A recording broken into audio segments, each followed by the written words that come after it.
Muy bien, bueno, pues buenos días, América. Buenas tardes para los que estén escuchándonos desde Europa. En primer lugar, me gustaría agradecer la presentación que ha hecho Lorenzo Bocciafogli y también la invitación para hablar en este congreso. Voy a hablar de computación cuántica, aunque soy muy consciente de que el congreso es sobre lógica, epistemología y metodología. Sin embargo, pues espero que haya alguna conexión entre la computación cuántica y estos temas que son los que se abordan en el Congreso.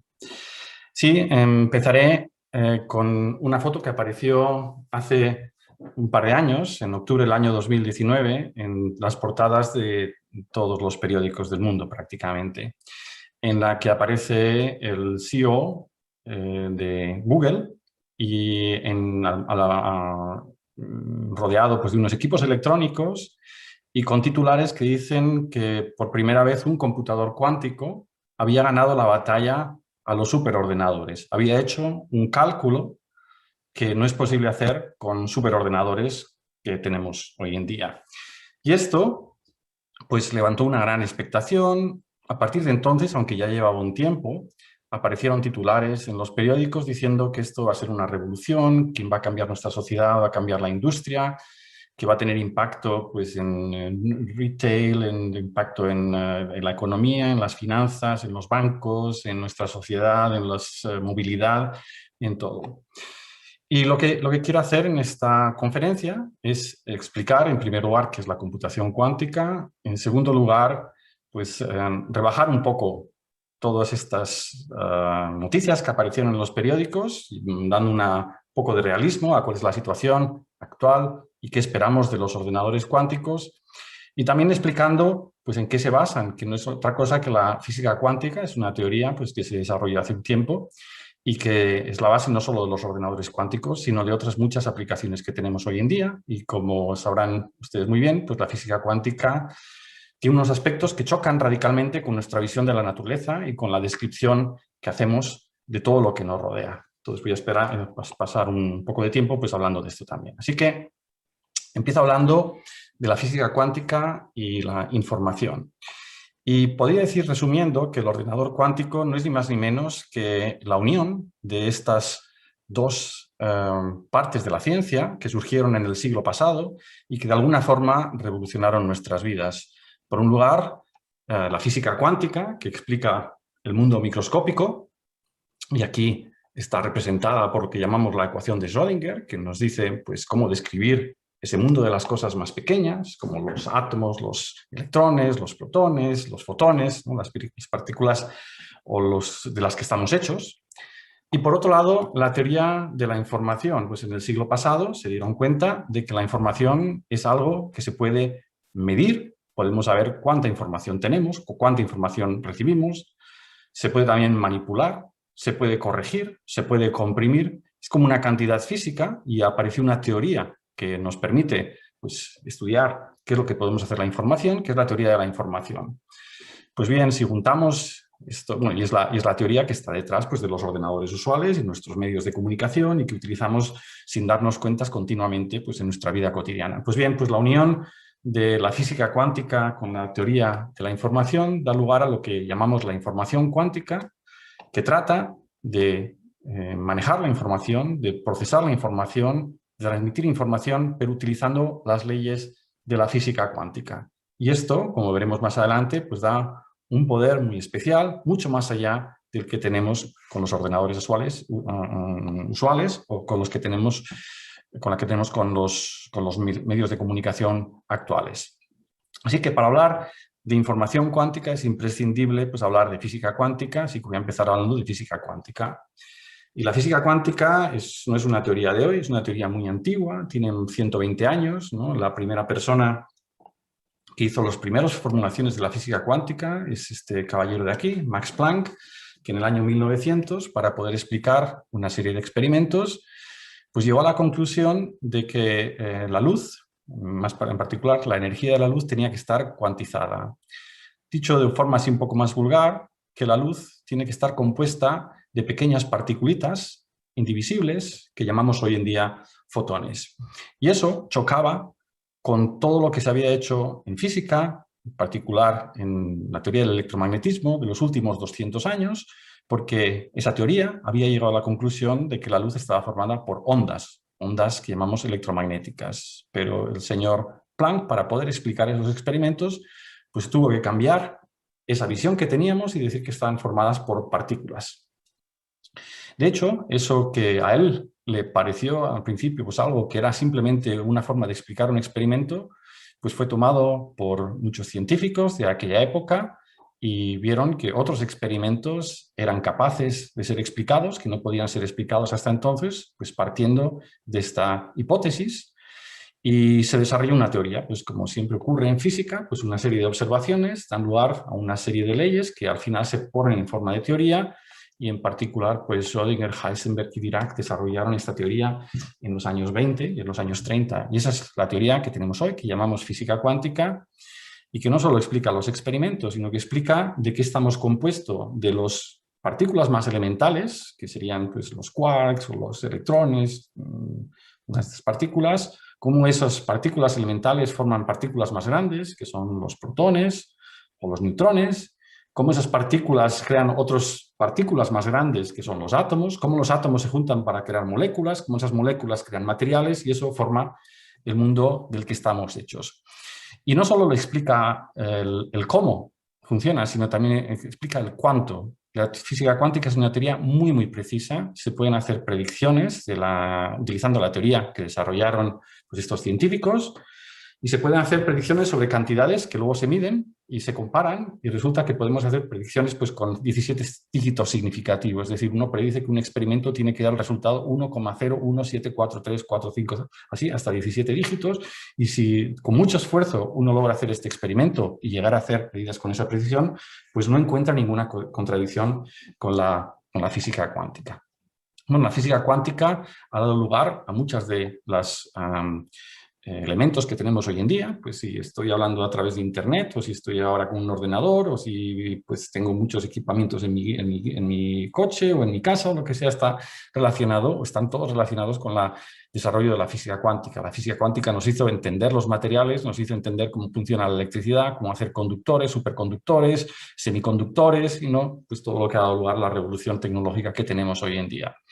Sin embargo, la física cuántica, cuando estos científicos la fueron desarrollando, vieron que para que fuese consistente nos teníamos que tragar una forma de ver la naturaleza que era muy distinta a la que se tenía hasta entonces, ¿no? Y eso dio lugar pues, a conocidas conversaciones entre Einstein y Bohr y entre otros muchos físicos y filósofos de la época, en la cual, si uno se tomaba en serio esta teoría que describe el mundo, pues tenía que cambiar completamente el punto de vista de cómo es la naturaleza que nos rodea. En particular, tiene que abandonar la idea del determinismo y tiene que abandonar la idea, en cierta forma, del realismo. En particular, los objetos descritos por la física cuántica no tienen las propiedades definidas hasta que un observador no las observa.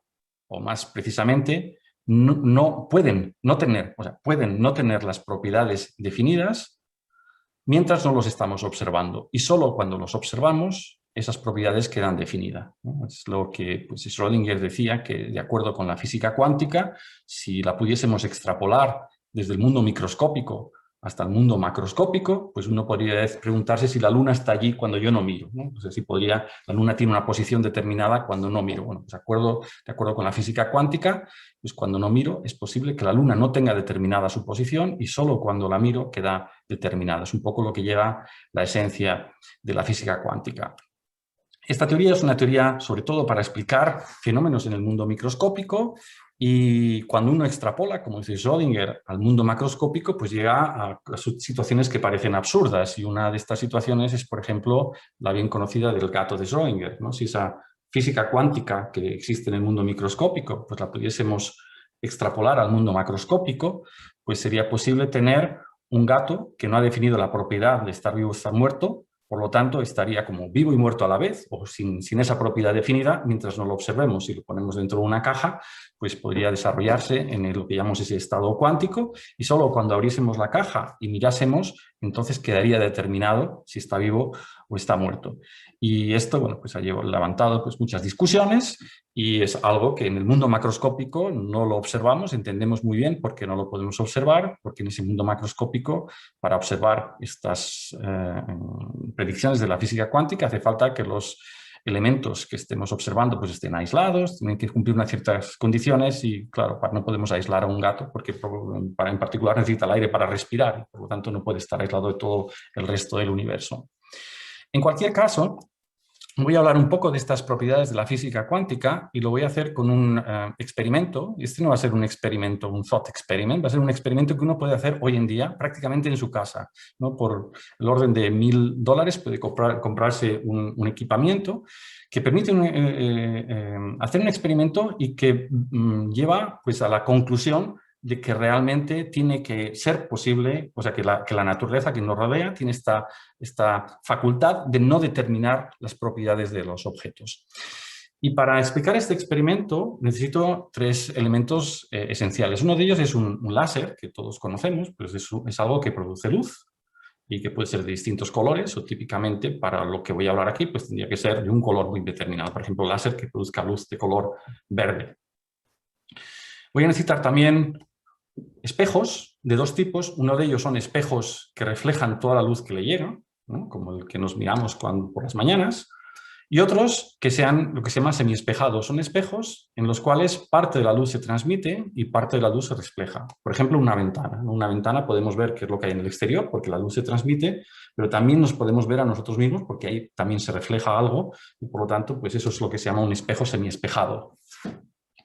Y por último, un aparatito, que esto es lo más caro, que es lo que se llama un detector de fotones, que es un equipo que uno lo puede poner y lo que hace es, cada vez que le llega un fotón, hace clic, ¿no? Entonces cuenta fotones. Entonces, por ejemplo, si ahora lo tuviese aquí, en mis manos, pues estarían haciendo clic, clic, clic, clic, clic, clic, porque le estarían llegando luz, le estarían llegando estas partículas, estos fotones, y si lo acercase a una bombilla de luz, pues entonces haría clic, clic, clic, clic, clic, clic, lo haría más rápido porque le llega más luz. Es un detector que, como digo, pues se puede comprar pues en cualquier ciudad.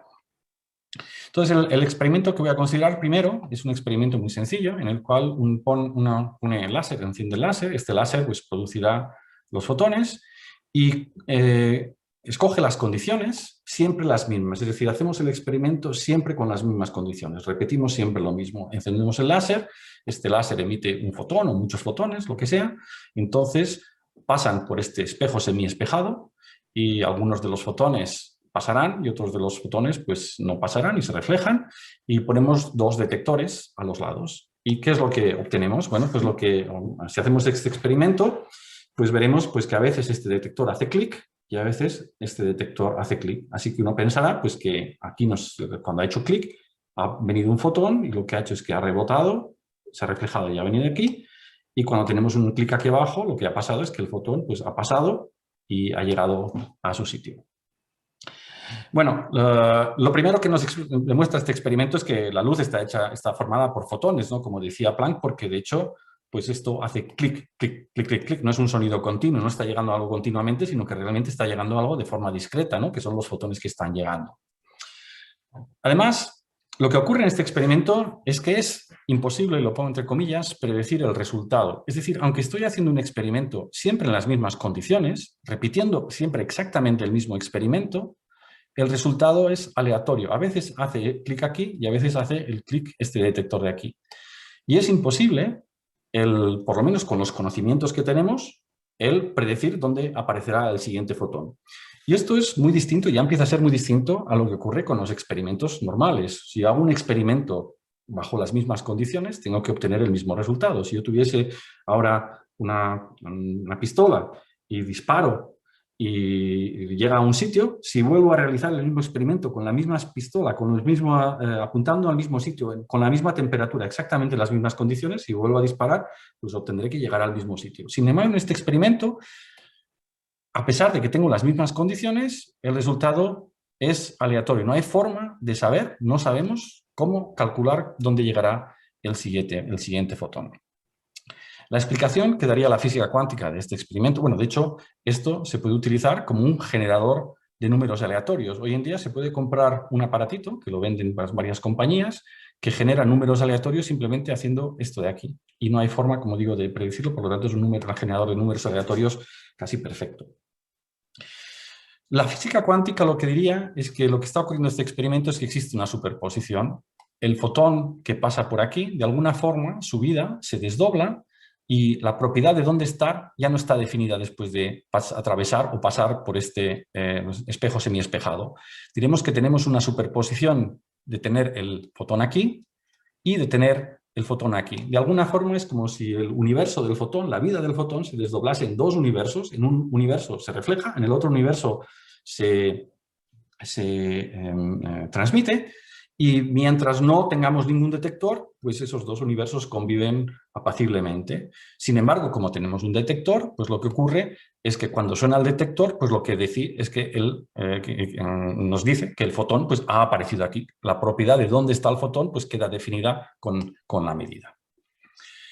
Bueno, vamos a pasar al siguiente experimento, que es un poquito más complicado, pero se basa en este de aquí y que uno, como digo, puede hacer anteriormente. Bueno, antes la notación, pues muchas veces en física cuántica lo que asociamos es a cada camino, a cada estado del fotón, pues un número, por ejemplo, en este caso el 0 y el 1, y lo escribimos así entre estos paréntesis, ¿no? Es el lenguaje de la física cuántica, y estas superposiciones en las cuales pues a la vez el fotón está aquí arriba y está aquí abajo, lo escribimos de esta forma. Decimos que estamos en la superposición del estado 0 y 1, del estado que pasa por arriba y el estado que pasa por sí, horizontal.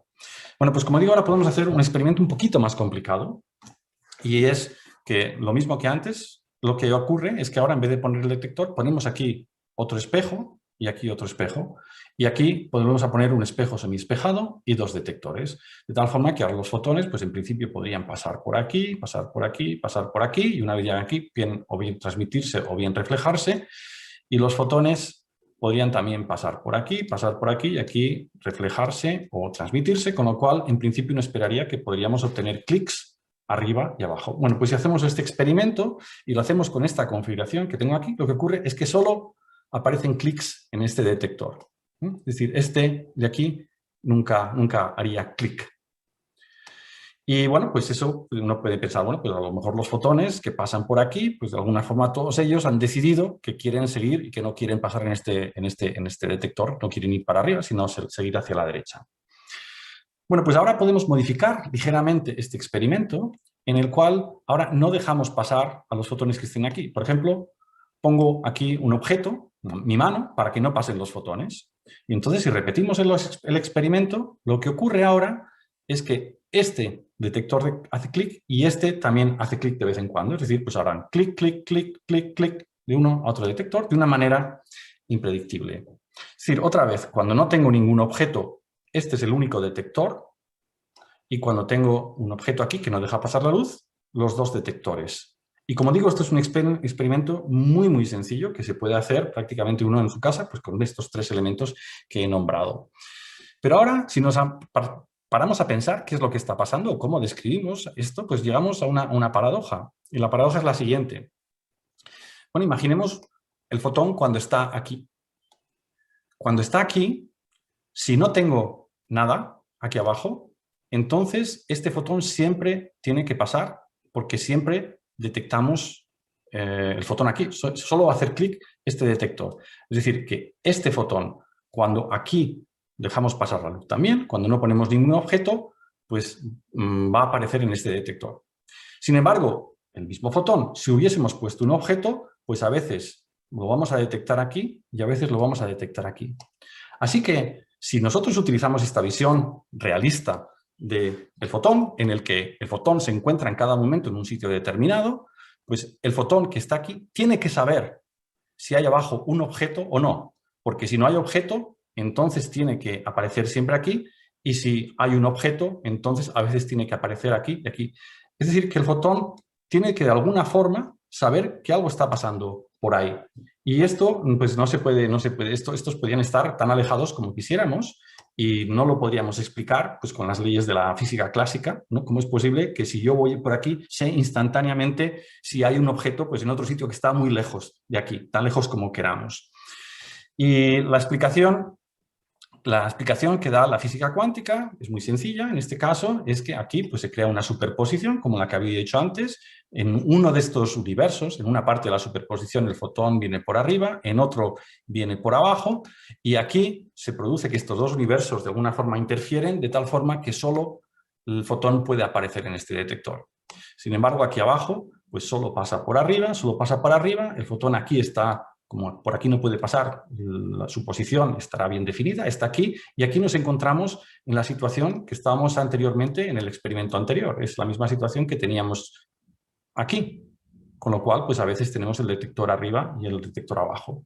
Es decir, que esto es una forma de ver, no de entender, pero sí de ver, pues que necesitamos la física cuántica y que no podemos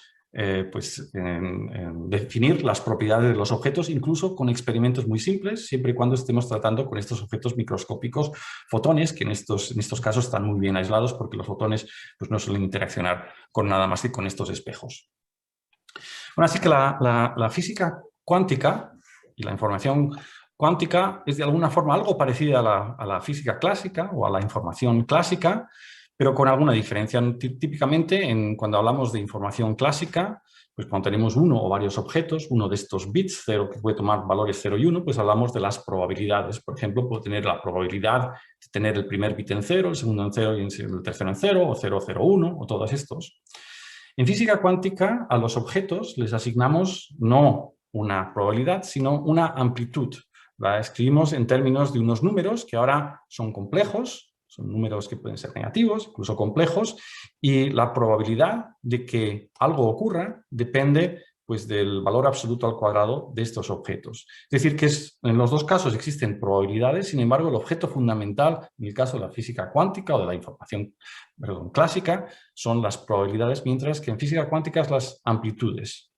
Y el hecho de que las amplitudes sean el objeto principal de nuestra teoría, pues hace que se comporte de manera distinta y aparezcan este tipo de paradojas que podamos tener superposiciones, interferencia y cosas así. Si hablamos de la estocástica o la teoría de la probabilidad clásica, bueno, pues lo que pasa es que cuando tiramos un dado y hacemos algo, pues lo que ocurre es que la probabilidad va cambiando de acuerdo con ciertas leyes que vienen definidas por las leyes de la física clásica. En la física cuántica, pues lo que ocurre cuando tenemos y manejamos los objetos es que estas amplitudes van cambiando y hay una ley que nos dice cómo cambian, y esto es lo que se llama la ecuación de Schrödinger, que nos dice pues cómo, mientras no estemos observando, va cambiando nuestra amplitud, y cuando observamos obtenemos pues ciertos resultados aleatorios con una probabilidad que vienen dada en términos de estas amplitudes. Y lo que puede ocurrir es que, por ejemplo, que al hacer este paso de aquí a aquí, bueno, que los nuevos coeficientes pues sean sumas de otros coeficientes y se hagan cero, y eso es lo que pasaba en el experimento anterior, pues que la probabilidad de que haya un detector que suene arriba es cero, porque en ese caso, al sumar amplitudes pueden dar cero y la probabilidad consiguiente es cero. Y por último, pues de la misma forma que en la estocástica clásica existe la teoría, la regla de Bayes, ¿no? Que nos dice cuál es la probabilidad condicionada, ¿no? Que si tengo una cierta probabilidad y realizo alguna medida, pues pasa algo con esa probabilidad. Pues en física cuántica es lo que se llama el colapso de la función de onda, pues que nos dice que cuando medimos, pues nuestras amplitudes pues también cambian de acuerdo con ciertas leyes, ¿no? Y estas leyes es, como digo, lo que se suele llamar las leyes del colapso de la función de onda. En definitiva, la física clásica o la forma de tratar la información clásica es muy parecida a la física cuántica. Lo fundamental, la diferencia fundamental es que en física clásica hablamos de probabilidades. Si vamos a un casino, bueno, pues vamos a ver cuál es la probabilidad que las ruletas hagan un número o lo que sea, mientras que en física cuántica lo tenemos que describir en términos de algo parecido, que son las amplitudes, pero como pueden ser negativas, se pueden anular y pueden pasar cosas raras, ¿no? Y hacen que a la hora de hablar de sucesos, de qué es lo que está ocurriendo, bueno, pues puedan pasar cosas que no se pueden describir con la física clásica. De hecho, desde el punto de vista más de los fundamentos de la física cuántica, uno se puede preguntar qué es este objeto de aquí. Este objeto de aquí, por un lado, puede ser algo que como en el caso de la probabilidad describe el conocimiento que tengo yo sobre lo que le puede pasar a un objeto, ¿no? Es un conocimiento. De hecho, si hay dos personas que están jugando a cartas, pues a lo mejor las estimaciones de probabilidad de lo que puede pasar pueden ser distintas, es una propiedad subjetiva. Bueno, pues en física cuántica pues pasa algo parecido. Estas amplitudes, lo que llamamos la función de onda, pues hay gente que dice que nos dan una descripción de nuestro conocimiento sobre lo que le puede pasar en el futuro a esa partícula o a ese objeto que estamos describiendo. Hay otra corriente en la que, más ontológica, en la que piensan que esta amplitud, esta función, es algo físico. Es algo que tiene un significado físico, como el campo eléctrico, como el campo magnético, es de la misma forma, pues hay algo que es la función de onda y que es algo pues, que tiene realmente, corresponde a nuestro conocimiento, sino que corresponde a algo que no es subjetivo, es objetivo, es una propiedad que aparece en la naturaleza. Bueno, y hay muchas interpretaciones distintas a partir de entonces, ¿no? Conocerá muy bien pues, las de los multiversos, el bayesianismo, bueno, etcétera, etcétera. Vale, bueno, pues volvamos atrás a estos experimentos de la física cuántica, que, bueno, si hace alguno un poco más sofisticado, pues nos dicen que la naturaleza pues tiene que ser local y realista, de hecho, y lo que puedes hacer, lo que intentamos hacer en la física cuántica es, dado que tenemos estos comportamientos tan extraordinarios en el mundo microscópico, como la existencia o la ausencia de realismo, pues podemos utilizar eso para hacer algo con ellos. Y bueno, lo primero que nos damos cuenta es que en los laboratorios, de hecho, no necesitamos hacer estos experimentos con fotones, los podemos hacer con otros objetos, por ejemplo, con imanes, ¿no? Pues puedo tener, por ejemplo, un imán que tenga el polo norte mirando hacia arriba o el polo norte mirando para abajo, puedo asignar el valor 0 al polo norte mirando para arriba, el valor 0 al polo norte mirando para abajo y, en teoría, en la física cuántica, pues podría tener una superposición, es decir, tener un imán que esté mirando a la vez hacia arriba y hacia abajo.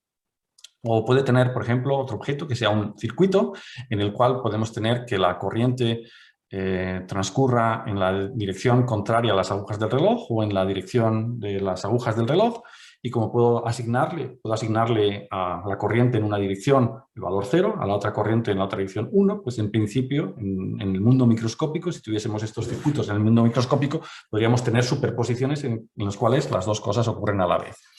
De hecho, pues con imanes no podemos hacer estos experimentos porque son objetos macroscópicos y no se pueden aislar, con circuitos tampoco, pero sí que podemos construir imanes microscópicos y circuitos microscópicos, y de hecho los átomos son imanes microscópicos.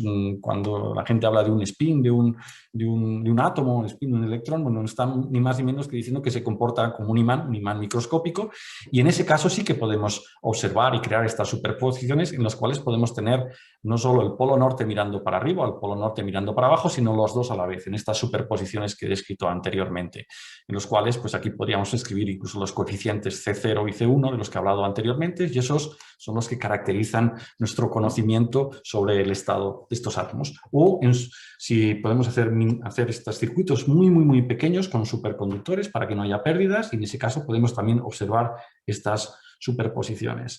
Y lo que es más interesante es que incluso esto lo podemos hacer con muchos átomos o muchos superconductores. Por ejemplo, si tenemos muchos átomos, esto es una fotografía real tomada con un microscopio para poder verlo, no sé cuántos creo que hay aquí, del orden de 50 iones, son átomos a los que les falta un electrón. Bueno, pues podemos tener ahora cada uno de estos átomos en una superposición, o podemos tener muchos de estos circuitos superconductores, pues aquí tenemos 7, ¿no? Y lo que quiere decir es que podemos tener ahora, pues, por ejemplo, todos los átomos en la configuración en los cuales el polo sur del imán está mirando para abajo, 0,0000, o 0,00001, o 0,00010, o 1,1, y hay un número exponencial de posibilidades, con lo cual si tenemos n átomos, tenemos como 2 elevado a n superposiciones a la vez, que de alguna forma están como viviendo en universos paralelos. Y lo mismo ocurre con estos superconductores. Y esto es lo que explotamos en la computación cuántica, la posibilidad de que tenemos a la vez una superposición muy grande con unas reglas que son distintas a las clásicas, y podemos explotar ahora estas superposiciones para hacer cosas que no podemos hacer con ordenadores clásicos que no tienen superposiciones. Y eso es precisamente lo que es un ordenador cuántico. Un ordenador cuántico es pues algo que utiliza las leyes de la física cuántica para procesar la información, y esas leyes de la física cuántica pues utiliza estas superposiciones para acelerar los cálculos. Y bueno, pues para formalizar un poco estos conceptos, pues uno se puede ir a cómo funcionan los ordenadores clásicos y aprender de ahí cómo crear un ordenador cuántico. Pues un ordenador clásico, al final lo que hacen es procesar información. Nosotros le damos información en forma de letras o de forma de palabras. Esa información se traduce con un diccionario en ceros y unos, en bits, ¿no? Y al final lo que hace un ordenador clásico es transformar esos bits en otros bits, cambia, y esos pues, son los que salen por nuestras pantallas, se traducen otra vez a letra y leemos un mensaje. Entonces un ordenador básicamente es un conjunto de bits que son transformados, y estas transformaciones se hacen a través de lo que se llama puertas lógicas, ¿no? Pues dependiendo de cuál sea el software, pues se aplicarán una secuencia de puertas lógicas elementales y eso hace que se transformen los bits y nos den el resultado del programa que queremos correr. Un ordenador cuántico es muy parecido, pero lo único es que ahora los bits que tenemos aquí son bits cuánticos, porque no solo pueden estar en el estado 0,1, pero también en superposiciones, se llaman qubits, bits cuánticos. Los podemos tener en superposiciones y lo que hacemos es primero codificar la información pues, con estos bits cuánticos, pues, por ejemplo, empezando con todos ellos en 0, y ahora los vamos manipulando, ¿no? Utilizando pues ahora puertas lógicas cuánticas que son capaces de crear estas superposiciones y al final pues medimos el resultado y obtenemos el resultado de nuestra computación. Y como vemos, con un ordenador cuántico podemos hacer lo mismo que con un ordenador clásico, simplemente si no utilizamos superposiciones, pero podemos hacer más, porque podemos utilizar estas superposiciones y utilizar ahora que tenemos estos coeficientes, estas amplitudes que se pueden hacer ceros, y eso nos da una potencia mucho mayor que la de los ordenadores clásicos. Y bueno, pues esto, entonces un ordenador cuántico al fin y al cabo está formado por una serie de bits cuánticos, ¿no? Que son o bien estos átomos o bien estos superconductores que manipulamos, ¿no? Pues de fuera pues con una serie de puertas lógicas cuánticas que crean estas superposiciones y al final realizamos unas medidas y eso nos da el resultado y pues dependiendo del problema pues podemos hacer que el resultado se obtenga de una manera muchísimo más rápida que con los ordenadores clásicos. Así que pues una forma de ver el ordenador cuántico supone una nueva forma de hacer computación. De la misma forma que pasamos de ábacos en las que había leyes mecánicas a chips en los cuales las leyes son las de la electricidad, las que rigen cómo funcionan los chips, pues ahora tenemos las leyes de la física cuántica que nos dan una potencia mucho mayor y esperamos que de la misma forma que utilizar ordenadores pues es mucho mejor, usuales, basados en la electrónica, es mucho más eficiente que utilizar ábacos, pues también con los ordenadores cuánticos será mucho más eficiente y podremos hacer cosas que no podemos hacer con los ordenadores de hoy en día electrónicos, y eso es por lo que se dice que pues, esperamos que sea una revolución en cuanto a la computación. Bueno, ¿qué podemos hacer con un ordenador cuántico? Si tuviésemos un ordenador cuántico, pues podríamos, pues podemos hacer muchas cosas que hoy no podemos hacer. Por ejemplo, lo primero sería descifrar los mensajes secretos que se están utilizando en criptografía, ¿no? Cuando pues, compramos algo a través de Internet, pues normalmente metemos nuestra tarjeta de crédito y eso se encripta, y esa encriptación no se puede leer o nadie la puede hackear porque es difícil. Sin embargo, con un ordenador cuántico pues podríamos hacer muchísimos cálculos como en paralelo para poder descifrarla y por lo tanto, si tuviésemos un ordenador cuántico, pues los métodos criptográficos actuales dejarían de ser seguros. También los ordenadores cuánticos pueden hacer cálculos en química, en materiales y en ciencia, ¿no? Pues, por ejemplo, estudiar reacciones químicas o estudiar propiedades de materiales, incluso pues, también ayudarnos a entender la física de partículas. Aparecen unas ecuaciones que son muy difíciles de resolver y todas ellas las podemos acelerar muchísimo con ordenadores cuánticos de tal forma que hay cálculos en química, materiales, en física, en estas energías, que nunca seremos capaces de hacerlos a no ser que tengamos un ordenador cuántico. Y mientras que esto pues, puede producir avances científicos, el hecho de que lo podamos hacer en química y en materiales, pues también tienen aplicaciones industriales, ¿no? Si podemos saber mejor, predecir mejor las reacciones químicas, pues podemos diseñar productos químicos y por lo tanto fármacos también. Entonces hay un interés en la industria farmacéutica y lo mismo pasa con los materiales. También los ordenadores cuánticos, debido a este paralelismo, de alguna forma que tienen estas formas de tratar la información de manera distinta, pues también se pueden utilizar en otros procesos de optimización, en procesos de machine learning, en procesos de datos. Entonces existen muchas aplicaciones y esto es lo que, pues, que aparece en periódicos que van a tener un gran impacto en la sociedad porque pueden acelerar y hacer posibles muchos cálculos que hoy en día no son posibles y que probablemente sin ordenadores cuánticos nunca serán posibles. A mí, dicho eso, también hay que mencionar que muchas de las cosas que se dicen también en los periódicos son una exageración. Un ordenador cuántico no puede acelerar todos los procesos. Hay problemas que sabemos que los ordenadores cuánticos no los pueden resolver de manera más rápida que los ordenadores usuales. De hecho, el hecho de poder utilizar superposiciones y tener estas amplitudes en vez de probabilidades no ayudan a resolver esos problemas. Y de hecho son preguntas muy pertinentes el poder caracterizar qué problemas se pueden acelerar con ordenadores cuánticos. Conocemos algunos, pero hay otros muchos por descubrir y por eso hay mucha gente pues, trabajando y haciendo investigación tratando de ver dónde podemos utilizar estos ordenadores cuánticos. Bueno, ¿cuál es la situación actual? Bueno, pues hoy en día tenemos varias plataformas para construir ordenadores cuánticos. Las más famosas son las basadas en iones atrapados, ya las he mencionado anteriormente, en los cuales los qubits son átomos en los cuales les hemos quitado un electrón, por lo tanto son iones. Esos iones pues, se hacen levitar con otros campos eléctricos y de hecho se hace el vacío para que no interaccionen con nada. Lo ya he dicho anteriormente que en las leyes de la física cuántica, en cuanto hay interacciones con el environment, ¿no? Con lo que hay alrededor, si no están aisladas y no tenemos controladas esas interacciones, pues desaparecen todas las ventajas de los ordenadores cuánticos. Así que pues esto es lo que se hace con estos iones o con los superconductores que he mencionado anteriormente. Esto es algo que se está creando, se ha estado creando durante los últimos 25 años, sobre todo las universidades y centros públicos de investigación, pues han estado construyendo estos prototipos de ordenadores cuánticos y fueron capaces pues, de hacer las primeras demostraciones y unos prototipos pequeños. Y lo que ocurrió hace 5 años es que la industria, se despertó un interés muy grande por parte de la industria en construir estos ordenadores cuánticos, pues poder tener todas las aplicaciones que he mencionado anteriormente y esto ha dado un acelerón al todo el campo de la computación cuántica porque ahora no son laboratorios, donde tenemos muchas restricciones, no tenemos ingenieros, la financiación pues no es tan grande como la que pueden tener otras empresas y eso ha hecho que los ordenadores cuánticos pues, tengan un acelerón. De hecho, como he mencionado anteriormente, pues Google en el año 2019 hizo el primer cálculo con un ordenador cuántico de algo que no es posible calcular con ordenadores clásicos. Y lo que hizo, lo voy a explicar muy brevemente,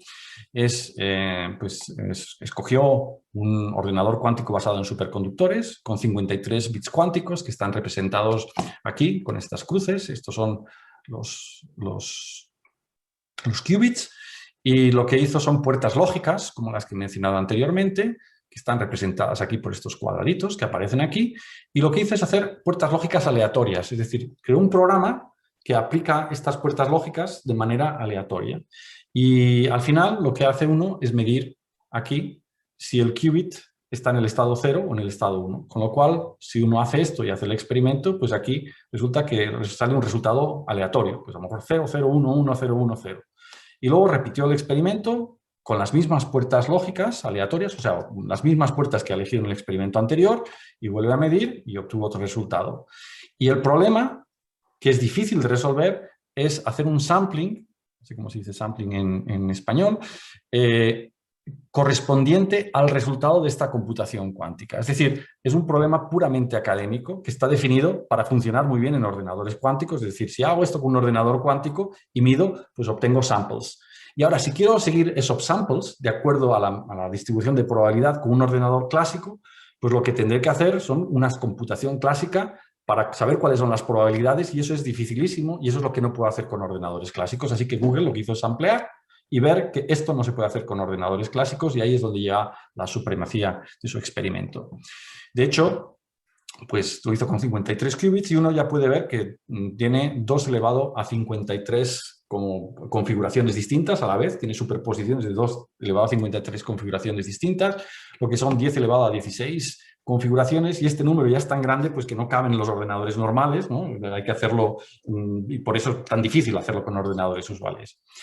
El ordenador no era perfecto, tenía errores, de hecho, cada puerta lógica tenía una probabilidad de error del 0,3%. Eso quiere decir que pudieron hacer del orden de 350, 400 puertas lógicas para que no se acumulen los errores. Y bueno, y aparte es una demostración fabulosa de un problema, pues la siguiente pregunta es, bueno, este era un problema académico, ¿existe algún otro problema que tenga interés, digamos, industrial o interés científico? en el cual un ordenador cuántico nos puede ayudar, y eso es una pregunta actual que es muy importante.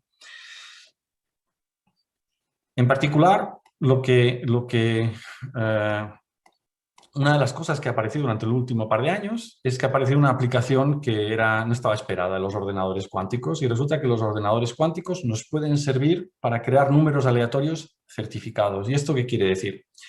Bueno, pues si nosotros jugamos a la lotería y compramos un número y sale otro número, pues ¿cómo nos podemos asegurar de que el número que ha dado la lotería es realmente aleatorio? Que no lo ha creado anteriormente, le ha dicho a alguien cuál va a ser para que compre la lotería y que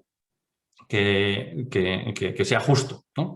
Entonces, claro, si a mí me dan un número, me dice pues en binario 011100010, ¿es aleatorio? Bueno, pues es imposible saber si es aleatorio o no es aleatorio, ¿no? Pues puede haber generado o bien con un proceso completamente aleatorio, como un proceso cuántico, por ejemplo, o lo puede haber generado con un algoritmo, ¿no? Que me diga cómo tengo que hacerlo. Bueno, pues resulta que con la física cuántica, con un ordenador cuántico, existe una forma de generar números aleatorios que están certificados en el sentido de que podemos estar seguros de que ese número no existía antes, ¿no? Utilizando lo que he dicho anteriormente de hacer estas medidas y otras ideas de ordenadores cuánticos, pues se pueden certificar números aleatorios, y esto pues tiene su interés también tecnológico. Bueno, iba a mencionar que después del experimento de Google, también en Shanghái se hizo otro experimento distinto, muy distinto, tal vez no tanto como computador cuántico, pero también donde claman o reclaman que tienen una ventaja cuántica, es decir, que si ese experimento lo intentamos hacer, o el resultado de ese problema que resuelven con ese experimento lo intentásemos resolver con un ordenador clásico, pues nos llevaría pues millones y millones de años. Bueno, pues los ordenadores cuánticos no están aquí, no los tenemos encima de nuestras mesas por lo que se llama la descoherencia, porque se producen errores en los ordenadores cuánticos. Como he dicho anteriormente, si no están completamente aislados, pues entonces las leyes de la física cuántica ya no funcionan bien, estas superposiciones se distorsionan y ya no tenemos los resultados ideales. Es lo que llamamos el proceso de descoherencia, que es que los ordenadores cuánticos, cuando no están aislados, pues están interaccionando con elementos que no debían de estar ahí, y eso crea errores. Y bueno, pues en principio se pensó que la descoherencia era una imposibilidad para crear ordenadores cuánticos. Porque claro, si tenemos una de estas superposiciones y de repente empezamos a quitar las superposiciones, ¿no? Debido a estas interacciones con los alrededores, pues en algún momento pues, las superposiciones desaparecerán y por tanto desaparecerá la ventaja de la física cuántica. Y pues por suerte, pues algunos científicos en los años 90 se dieron cuenta de que había una forma de corregir los errores debidos a la descoherencia o cualquier tipo de errores.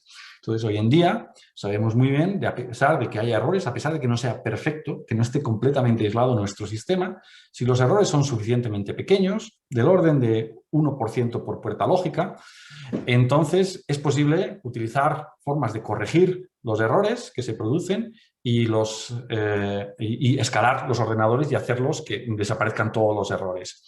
Y esto no es trivial porque, claro, uno pensaría, bueno, pues, ¿qué es lo que puedo hacer para corregir errores? Bueno, pues si tengo el ordenador cuántico, lo miro de vez en cuando y veo si hay errores. Bueno, pero es que si lo miras, quitas la superposición, es decir, no lo puedes mirar, no lo puedes observar. Entonces hay que hacer unas técnicas que sin ganar información, sin destruir estas superposiciones, todavía nos digan si ha habido errores y se puedan corregir. Y esto es lo que hace complicado pues, el sistema de corrección de errores. Entonces, pues en definitiva, lo que nos dice es que si queremos escalar de estos 53 qubits a algo que sea útil, algo que pueda resolver problemas útiles como los que he mencionado anteriormente, pues lo primero que vamos a tener que hacer es corregir los errores que se producen, pero para corregir los errores es necesario aumentar el número de bits cuánticos, y tenemos un overhead. Porque, por ejemplo, es muy fácil de entender, si estamos con un ordenador cuántico haciendo una computación y se producen errores, pues tendremos que interactuar con él para corregir esos errores. Pero si interactuamos, podemos crear más errores, con lo cual tenemos que buscar otra forma de corregir los errores que hemos creado durante la corrección de errores. Vale, pues al hacer eso, al corregir la corrección de los errores, crearemos más errores. Es decir, que hay que corregir la corrección de los errores.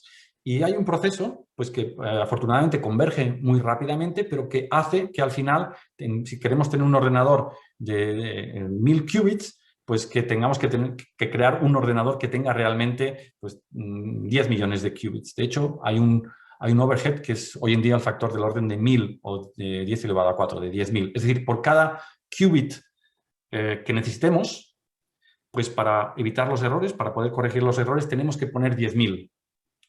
Y eso hace que para las aplicaciones que he mencionado anteriormente, que se necesitarían para poder vencer a los ordenadores clásicos del orden de 1000 de estos qubits, pues en realidad tengamos que construir ordenadores que tengan pues 10 millones o 100 millones de bits cuánticos. Y claro, esto es, como ven aquí, esto es la tecnología que se necesita hoy en día para construir el ordenador cuántico de 53 qubits. Pues necesita pues, estar a temperatura pues, próxima al cero absoluto, completamente aislado del todo, con pues, muchos cables, pues para cada qubit hay varios cables. Pues ahora imagínense que tienen que tener en vez de 53, 10 millones, pues tendrías que tener muchos millones de cables y todo eso a temperaturas muy bajas. Y eso tecnológicamente es muy complicado, es un desafío tecnológico brutal. Por eso, los ordenadores cuánticos, pues los que tenemos hoy en día, son pequeños prototipos, pero los ordenadores cuánticos que esperamos tener en el futuro, pues todavía necesitan un gran desarrollo, pues tanto científico y tecnológico, para poderlos escalar y poder corregir estos errores. De alguna forma nos encontramos hoy en día como estábamos en los años 40, cuando los primeros ordenadores clásicos se desarrollaron, ¿no? Que ocupaban edificios enteros para hacer cálculos que hoy en día los podemos hacer con nuestro teléfono móvil, ¿no? Y de hecho, algo que aprendemos de aquel entonces es que se tardó mucho tiempo en pasar de estos ordenadores de aquí, de estos primeros prototipos, a los ordenadores que luego fueron útiles, y lo mismo probablemente pasará con los ordenadores cuánticos, pues que habrá todo un proceso para poder pues, mejorarlos y hacerlos pues, que realmente cumplan las funciones que estamos esperando. Y de hecho también podemos aprender algo más, y es que por aquel entonces, cuando se crearon los primeros ordenadores clásicos, pues no sabían muy bien para qué utilizarlos. Se utilizaban para descifrar comunicaciones y de hecho pues hay frases muy conocidas como de alguien que dijo que el mercado en el mundo para este tipo de ordenadores más o menos puede ser 5. Y esta quote, esta frase no es de cualquiera, es del presidente por aquel entonces de IBM, de la compañía que se creó por aquel entonces para crear estos ordenadores. Y lo que hemos visto es que según han ido avanzando, pues han aparecido aplicaciones de los ordenadores que tenemos hoy en día que eran inimaginables por aquel entonces, ¿no? Aplicaciones pues, que hacen que hoy en día pues, podamos pues, escribir correos electrónicos, procesar texto, hacer un montón de cosas que no nos imaginamos. Y esperamos que con los ordenadores cuánticos, pues el lado, digamos, más difícil, que es el desarrollo de los ordenadores hasta que sean operativos, va a tardar tiempo, pero a la vez esperamos que salgan aplicaciones que hoy en día son imposibles de pensar. Como digo, ha sido muy importante, hay un esfuerzo mundial ahora para crear estos ordenadores cuánticos, para construirlos, todas las grandes industrias tecnológicas están en ellos, o muchas de las industrias tecnológicas están en ellos, los gobiernos los han considerado prioridades, ¿no? Hay en Europa flagship, en Estados Unidos pues también hay una carta, en la Casa Blanca pues se han firmado pues un montón de proyectos, en China existe una cantidad ingente de financiación para crear estos ordenadores cuánticos. En Alemania, pues también el gobierno alemán ha decidido últimamente dar 2 billones de dólares para los próximos 5 años para crear ordenadores cuánticos. En Baviera, que es donde vivo yo, pues también han dado otros 300 millones de dólares. Entonces se ha convertido en una prioridad nacional. Queremos que estos ordenadores cuánticos tenerlos lo antes posible y también que los tengan los distintos países, que no resulte que un país de repente tenga este ordenador cuántico y empiece a crear fármacos mejor que los otros, a desarrollar pues, otras aplicaciones más rápido que cualquier otro país. Y lo que uno puede esperar en el plazo corto del tiempo, pues cosas como anuncia IBM, pues en los próximos 5 años pues pasarán a lo mejor de 53 bits cuánticos a 1000, con errores pues de este orden de magnitud, y esto pues abre muchas preguntas. Y de hecho esto es un poco la situación en la que estamos, o lo que muestra la historia de los ordenadores cuánticos. Pues en el año 96 aparecieron los primeros prototipos. Aquí es donde estuvo toda la academia creando estos prototipos y desarrollando algoritmos y desarrollando métodos. La industria entró en el año 2012. Aquí hubo un gran aceleradón hasta que en el año 2019 pues, apareció el experimento este de la supremacía o la ventaja cuántica. Ya nos encontramos en lo que llamamos la era NISQ, que son Noisy Intermediate Scale Quantum. Estos son ordenadores como los de como los de Google, prototipos del orden de 100, tal vez 200, hasta 1000 bits cuánticos que tienen errores, que no son perfectos. Y la gran pregunta hoy en día aquí es si estos prototipos que ya existen o que van a existir próximamente se pueden utilizar para algo, no solo para resolver problemas académicos, sino para problemas que tengan interés para la sociedad. Existe ahora, hoy en día, pues una gran inversión, no solo en construirlos, sino también en buscar aplicaciones. Aquí en Alemania, en Estados Unidos, pues muchas empresas están interesadas en ello. Y lo que esperamos, pues que dentro de 10, 20 años o 30 años, pues ya los ordenadores ya sean escalables, ya sean comerciales y ahí ya podremos tener todas sus ventajas. Así que esto da un poco una idea del orden de magnitud, de dónde estamos, qué es lo que se puede esperar para el futuro de los ordenadores cuánticos. Así que, en definitiva, pues como ven todos ustedes, soy muy cauteloso, ¿no? Pues diciendo que es muy interesante tenerlos en una época muy interesante. Sin embargo, estos no tenemos ahora los ordenadores cuánticos que estamos soñando, porque estamos en esta era en las que no son escalables y tienen ruido, todavía no son perfectos y habrá que esperar un tiempo para producir los ordenadores escalables, y eso es lo que mencionaba anteriormente, que hay un gran desafío tecnológico detrás.